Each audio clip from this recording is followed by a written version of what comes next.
494 ഇങ്ങനെ പറയുന്നുണ്ട്, കന്യകയായ ഹവ്വ അവിശ്വാസം കൊണ്ട് തീർത്ത ബന്ധനത്തെ കന്യകയായ മറിയം തൻ്റെ വിശ്വാസം കൊണ്ട് അഴിച്ചു കളഞ്ഞു. അപ്പോൾ ഹവ്വ മൂലമുണ്ടായൊരു ബന്ധനം മറിയം അഴിച്ചു കളഞ്ഞു. സെയിൻറ്റ് ഐറീനിയസ് പറയുന്നതാണ്. മറിയത്തിൻ്റെ ദിവ്യ മാതൃത്വത്തെക്കുറിച്ച് CCCയിൽ പറയുന്നുണ്ട്.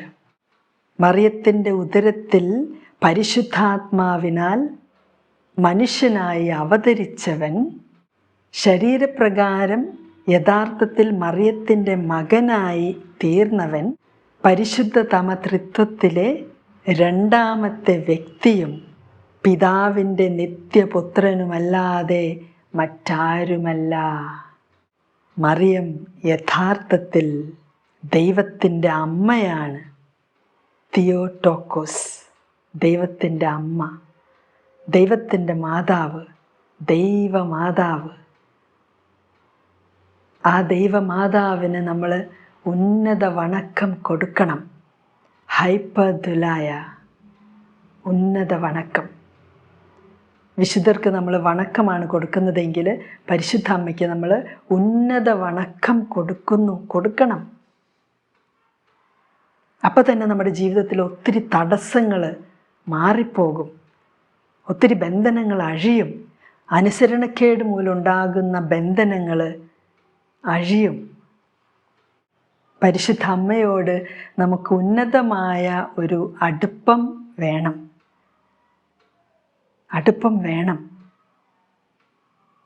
അത് നമ്മളെ ഒത്തിരി സഹായിക്കും. നമ്മൾ വിചാരിക്കുന്നതിന് കൂടുതലായിട്ട് അത് നമ്മളെ സഹായിക്കും. 3 കാര്യങ്ങൾ ഈ ലോകത്തിൻ്റെ ഭരണാധികാരിയുടെ ദൃഷ്ടിയിൽ പെട്ടില്ല എന്ന് CCC 498 പറയുന്നുണ്ട്. പിശാചിൻ്റെ ദൃഷ്ടിയിൽ പെട്ടില്ല.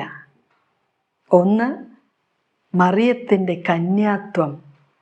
2, മറിയത്തിൻ്റെ മാതൃത്വം.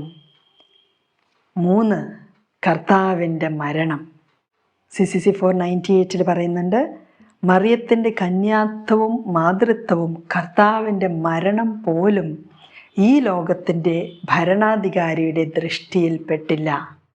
പ്രഘോഷണയോഗ്യങ്ങളായ ഈ 3 രഹസ്യങ്ങളും ദൈവത്തിൻ്റെ നിശബ്ദതയിൽ നിറവേറിയവയാണ്. ദൈവത്തിൻ്റെ നിശബ്ദതയിൽ നിറവേറിയവയാണ്. ആമേൻ. പരിശുദ്ധ അമ്മ എല്ലാം ഹൃദയത്തിൽ സംഗ്രഹിച്ചു, ഹൃദയത്തിൽ കോണ്ടംപ്ലേറ്റ് ചെയ്ത് ഇങ്ങനെ നടന്നു. മറിയം നിത്യകന്യക. CCC 499 ഇത് ക്ലിയറായിട്ട് പറയുന്നുണ്ട്.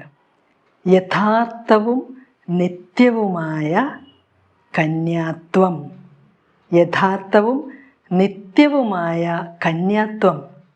മനുഷ്യനായി തീർന്ന ദൈവപുത്രനെ പ്രസവിക്കുന്ന അവസരത്തിൽ പോലുമുള്ള കന്യാത്വം.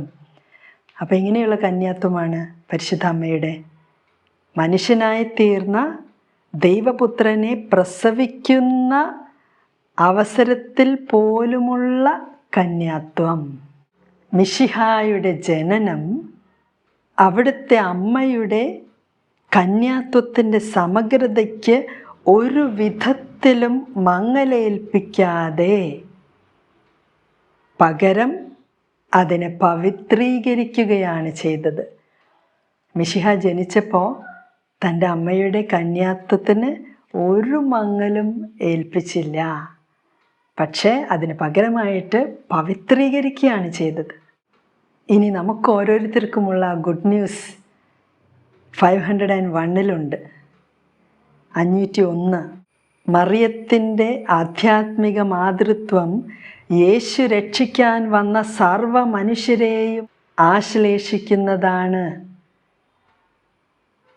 മറിയത്തിൻ്റെ സ്പിരിച്വൽ മദർഹുഡ്, ആധ്യാത്മിക മാതൃത്വം യേശു രക്ഷിക്കാൻ വന്ന സർവ മനുഷ്യരെയും ആശ്ലേഷിക്കുന്നതാണ്.